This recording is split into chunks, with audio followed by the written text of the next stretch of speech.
comment styliser un formulaire généré par Django ou comment mettre en forme un formulaire qui a été généré par Django. Salut les amis, c'est ce qu'on va voir aujourd'hui. Voici le formulaire qu'on avait créé dans une vidéo passée. Il n'était pas très joli, mais il faisait l'affaire. C'est le formulaire qui a été généré directement avec du code Django uniquement.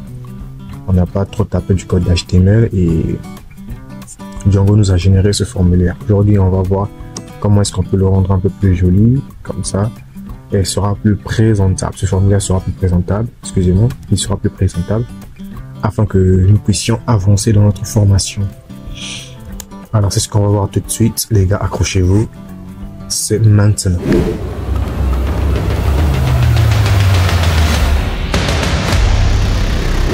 On va dans VS Code, comme toujours, notre éditeur de code préféré.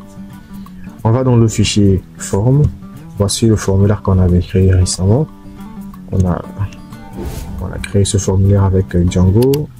On a utilisé une vue générique pour pouvoir afficher le formulaire et traiter les données.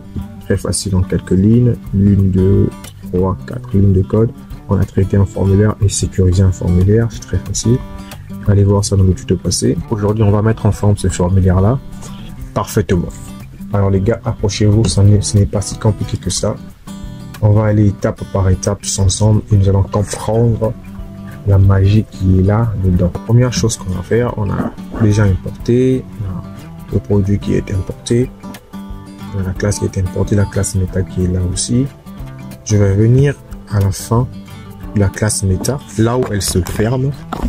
Je tape entrée et là, je vais créer une chose qu'on appelle le widget.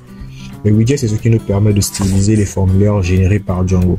Donc, lorsqu'on crée un formulaire qui est généré par Django, et il y a les fonctionnalités que Django propose, c'est le widget pour pouvoir styliser ces formulaires, ajouter quelques éléments qui sont en plus, comme le placeholder, le texte et tout ce qui va avec. Alors les gars, on va voir ça tout de suite. Je vais expliquer étape par étape. Allons-y. Widget. Ok, j'ouvre. Le premier champ, c'est quoi? Le premier champ, c'est name. Le point. Je vais mettre aussi form. Forms. Point. Texte.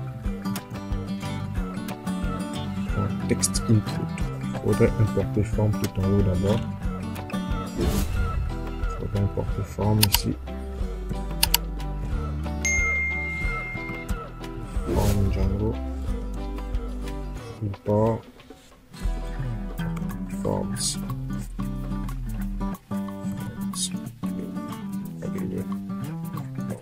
Forms. Pour cette bibliothèque là qu'on va utiliser le texte texte input. Pour la parenthèse, je tape entrée. La deuxième chose qu'on va mettre, c'est un dictionnaire. Vous voyez même l'éditeur de code nous propose. Il y a ATTRS de point. Ce qu'on va mettre ATTRS de point, c'est un dictionnaire dans lequel on va ajouter les fonctionnalités à notre formulaire. Là où se voit ceci, je vais en parler là pour gagner de l'espace.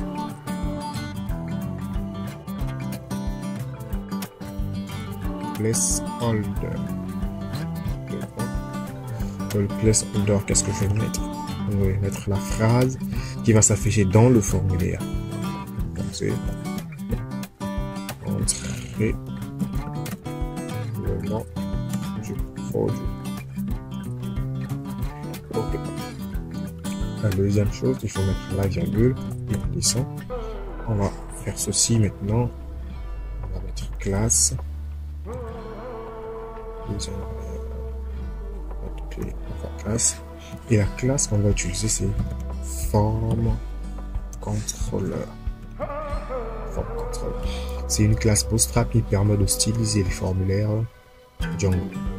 Voici ce qu'on peut faire pour le premier champ. On va passer au deuxième champ qui n'est autre que catégorie. Là, c'est le premier champ. Ouais. Je vais placer la virgule, je tape entrée et je passe au deuxième champ qui montre que catégorie. Je passe catégorie ici, 2 points et je mets forme. C'est un peu plus spécial. Et spécial, je mets forme point select parce que c'est une catégorie qu'on doit sélectionner. À l'intérieur, je mets quoi? ATTRS et je mets ceci. Je spécifie seulement la classe. Qui est la classe forme, vous l'avez deviné, forme contrôleur. Ok. Ensuite, je vais passer au troisième champ qui note que price, le price. Je viens sur le price. À la fin de la parenthèse là, je place la virgule, je tape entrée. Je mets price, 2 points. Je mets forme, forms, point, number, input. Pour entrer le nombre, j'ouvre la parenthèse, j'ouvre la parenthèse. À l'intérieur, je mets ATT, comme toujours. J'ouvre, j'ai mon placeholder.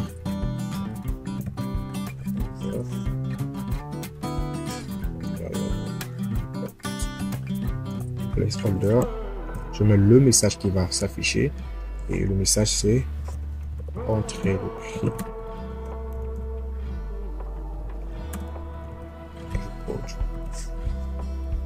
Je place la virgule, ensuite je passe sur classe.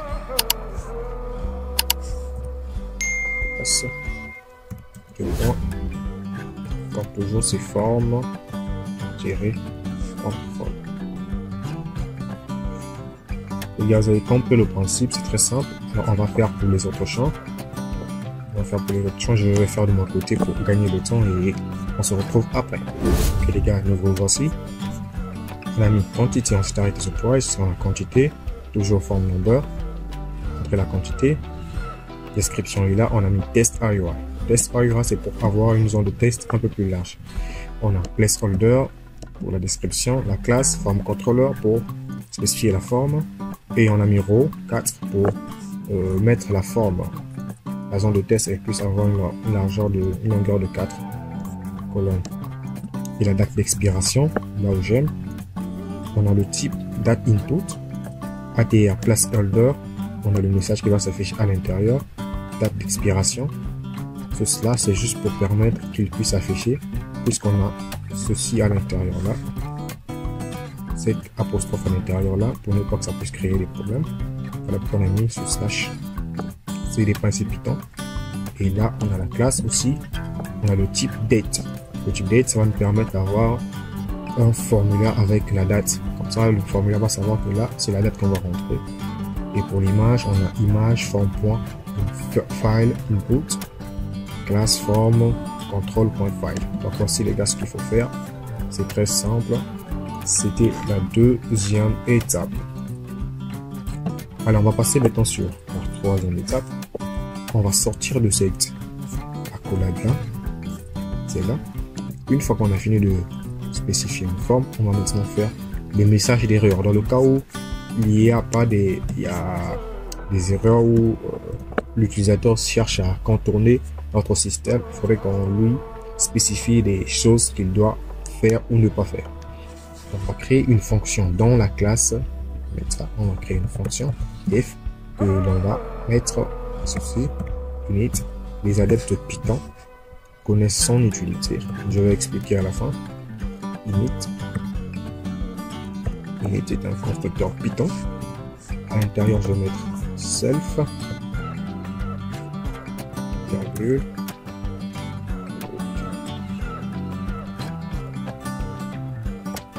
Ok. Je mets A, G, R, A, R, G, S, A, G, R, S. Je mets 2 étoiles. Ensuite, je mets keyword. keyword. Je tape 2 points, 2 points. Qu'est-ce que c'est encore? On va avancer. Je vais mettre ceci. Super. À l'intérieur de super, je mets un jeu. Le produit qui est notre formulaire qui va rentrer les données. Ensuite, je mets self.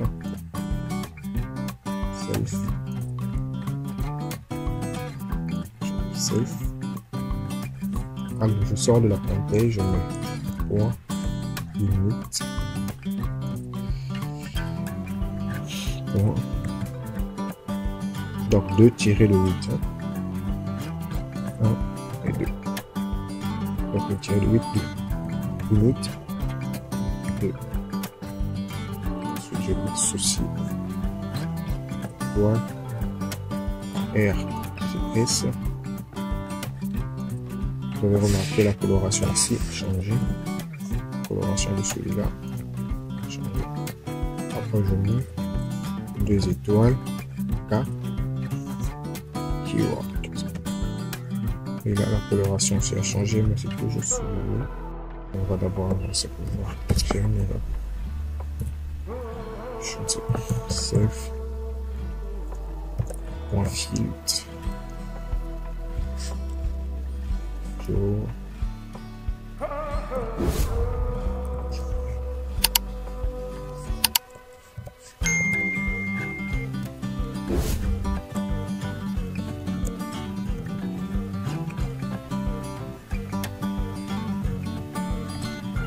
C'est pour le message d'erreur concernant le champ image. Là, je fais ceci. À l'intérieur, je mets quoi? Notre mot préféré, le read keyword. C'est celui-là qui me rendre le champ obligatoire. C'est quoi? Le nom du produit. Ce champ est obligatoire. Le nom est obligatoire. Le nom est obligatoire. Après ça, on va mettre dans le cas où il y a une erreur et que l'utilisateur cherche de contourner ce système. Je vais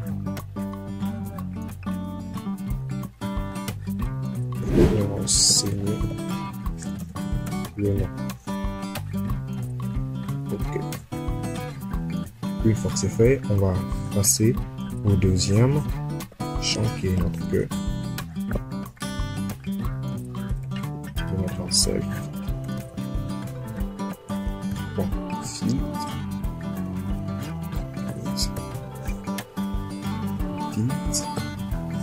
Et le deuxième champ c'est catégorie. Catégorie.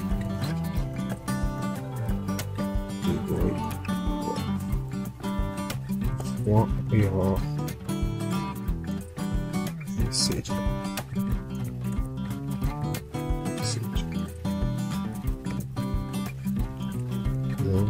À l'intérieur, je mets quoi? Pour récupérer, pour que le champ soit obligatoire. On a un message.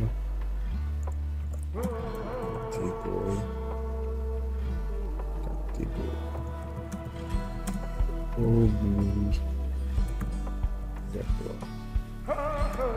Ensuite, je mets valide.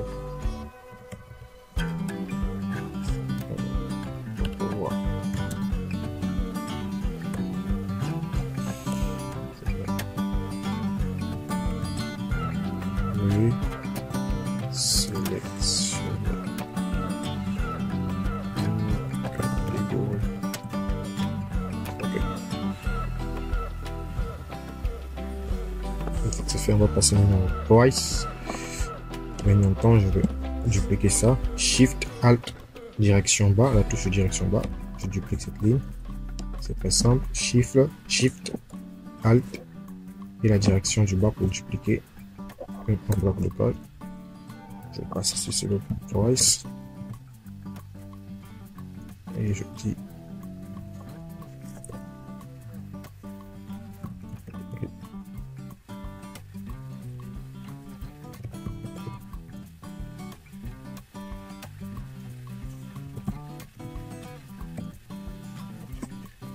ensuite je duplique encore. Si je vais passer encore le field, le price, on va mettre comme checker.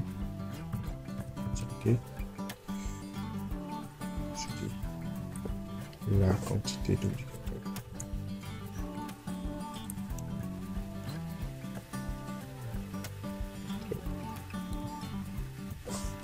Je vais entrer la quantité. Je duplique encore. Je vais passer maintenant à description. Description.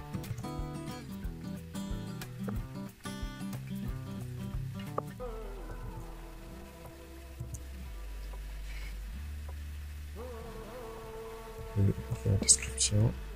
Je fais ci, je fais ça. Après, on a la date d'expiration. Ça, j'ai ça. Je copie ça ici. Ok, date d'expiration.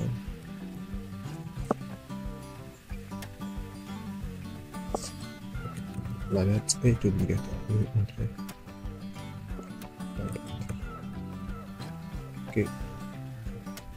Entrer. Une date valide.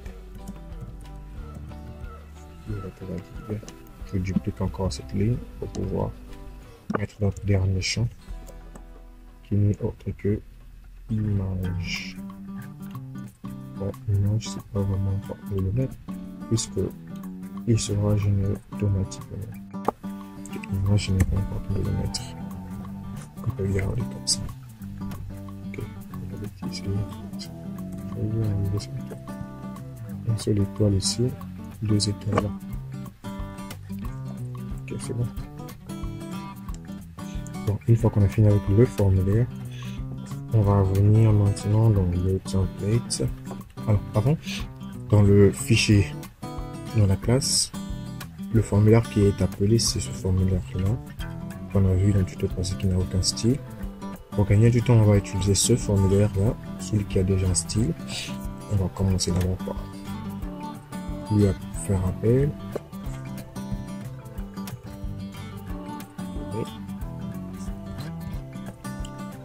Maintenant, une fois que c'est fait, je vais d'abord aller voir ça. Est-ce que c'est la même taille? C'est le bon aussi. Ok. Je reviens. J'actualise. Je vais ajouter le formulaire est bien là. D'accord. Ça c'est le formulaire qui est par défaut. Qu'est-ce qu'on va faire? Je vais enlever tous les champs pour montrer que je ne vais pas tricher. Je vais commenter les inputs. Et l'input. Je descends. Ok. L'input du nom. Contrôle de points. Je commente ça. Celui-là aussi. Contrôle de points, je commente. Celui-là, contrôle de points, je commente. Celui-là aussi, contrôle de points, je commente. Là aussi, contrôle de points.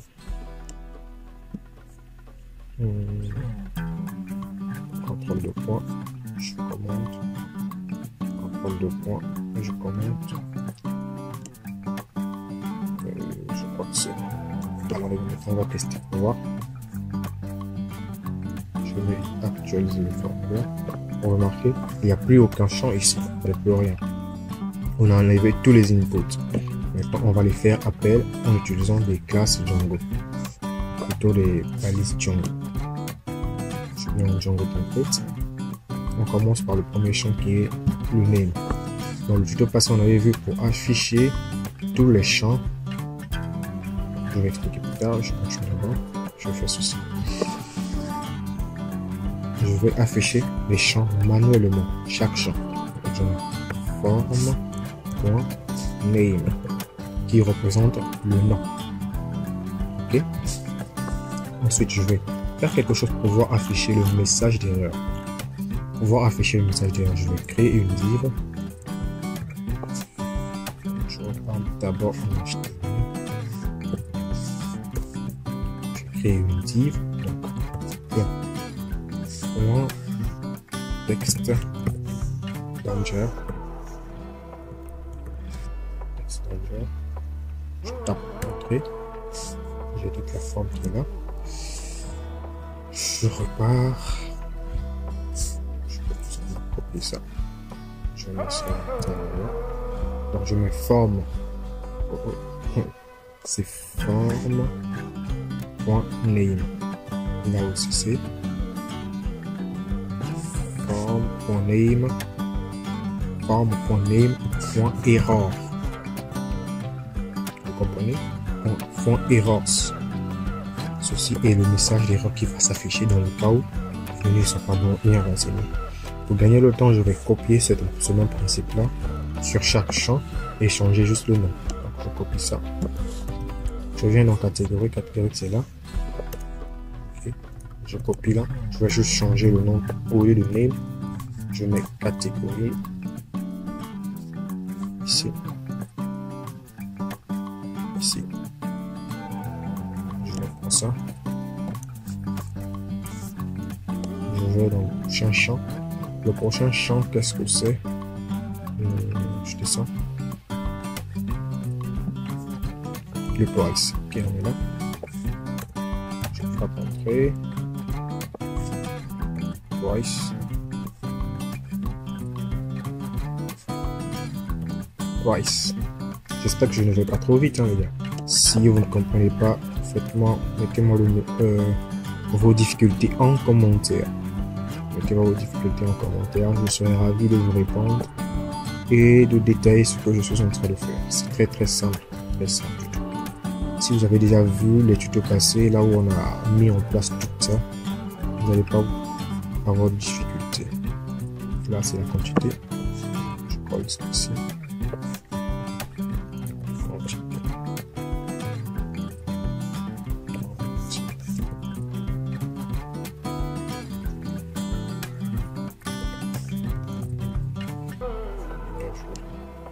Le prochain champ, c'est la date d'expiration.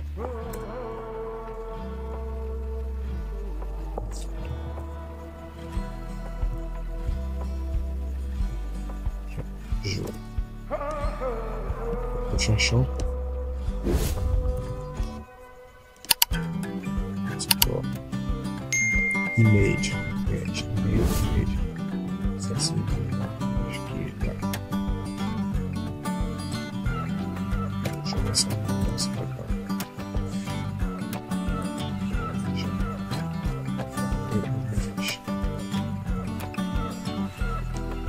Après, la description. Ça, je peux coller ça ici.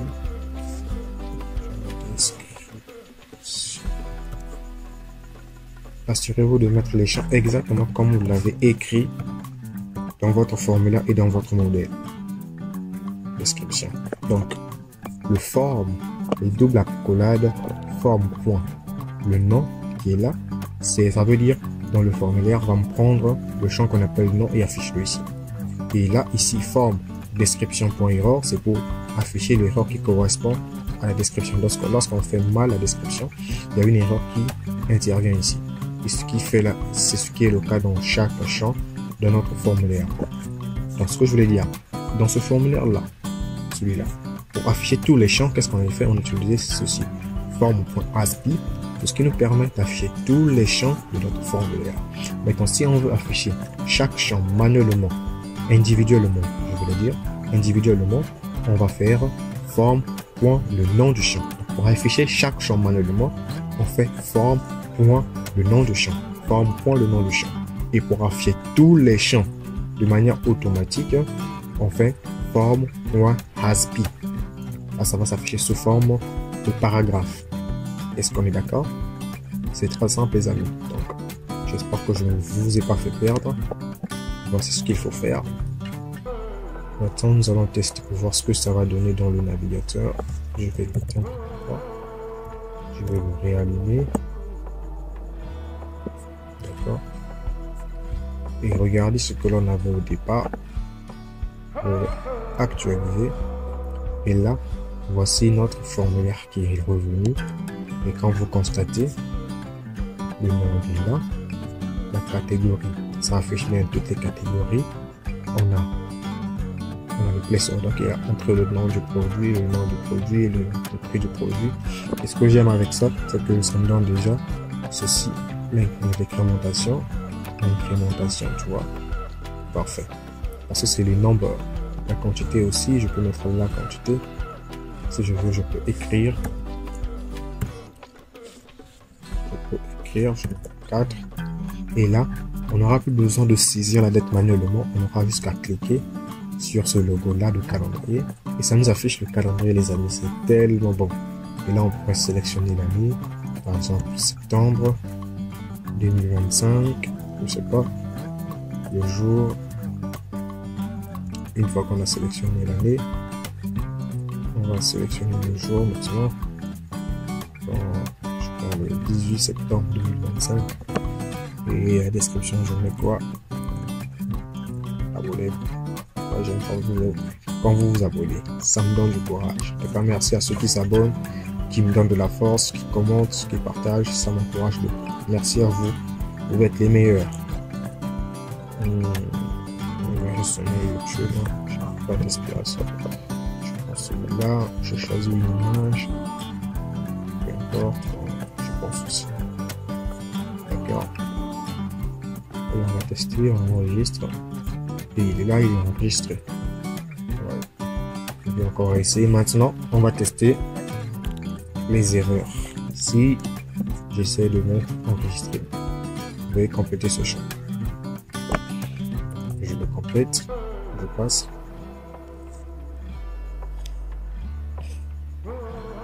On dit veuillez sélectionner un élément de la liste. Je prends un élément. On me dit veuillez saisir un nombre. Si je fais ceci. Vous voyez, j'ai saisi quelque chose, mais c'est pas un nombre, c'est des caractères. On va me dire veuillez saisir un nombre. Donc automatiquement, il sait que là, ce qu'on a rentré là, c'est pas un nombre. Le formulaire est sécurisé. Donc, si je mets une valeur, ça passe. Et si je mets du texte, on me refuse ça. Je mets un nombre. Si je viens ici, je fais pareil. On me dit veuillez saisir un nombre. Je mets du texte. J'essaie de passer, on me dit veuillez compléter ce champ. Je complète le champ. Je mets la date. J'essaie de passer. Veuillez compléter ce champ. Bon, celui de l'image, c'est pas obligatoire. On peut enregistrer. Ça va passer avec l'image par défaut. Deuxième test. Maintenant, si un petit malin qui veut se faire plaisir, il enlève le requiert dans ceci, comme je vous l'ai montré dans le tuto passé. Pour faire en sorte que les champs qui sont obligatoires ne puissent plus être, vous enlevez ceci. Attention, ne faites pas ça chez vous. Hein. Je ne suis pas responsable de ce que je vais faire. C'est la connaissance que je partage. Vous enlevez ceci. Vous allez voir ce que ça va nous faire.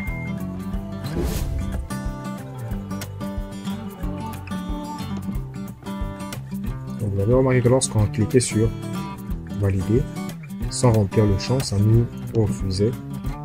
Ça refusait de passer. Maintenant, j'ai enlevé tout ce qui rend le champ obligatoire du côté back-end, du côté front-end. Maintenant là, normalement, ça ne doit pas passer. Voilà. On nous dit le nom du produit est obligatoire, la catégorie est obligatoire, le prix du produit est obligatoire, la date d'expiration est obligatoire, la description est obligatoire. C'est le message d'erreur qu'on avait spécifié dans notre formulaire, de la sorte que qu'il ne puisse pas passer une valeur vide. Et là, même si l'utilisateur vient prendre la peine d'enlever tout ce qui est là-bas, il va souffrir pour lui pour rien. Il va souffrir pour rien parce que il ne pourra pas. Maintenant, on va renseigner les bonnes valeurs. et vous remarquerez que ça va passer. Avec ce type de formulaire, c'est plus facile à mettre en main. Sélectionne n'importe quelle image ici. C'est QR code.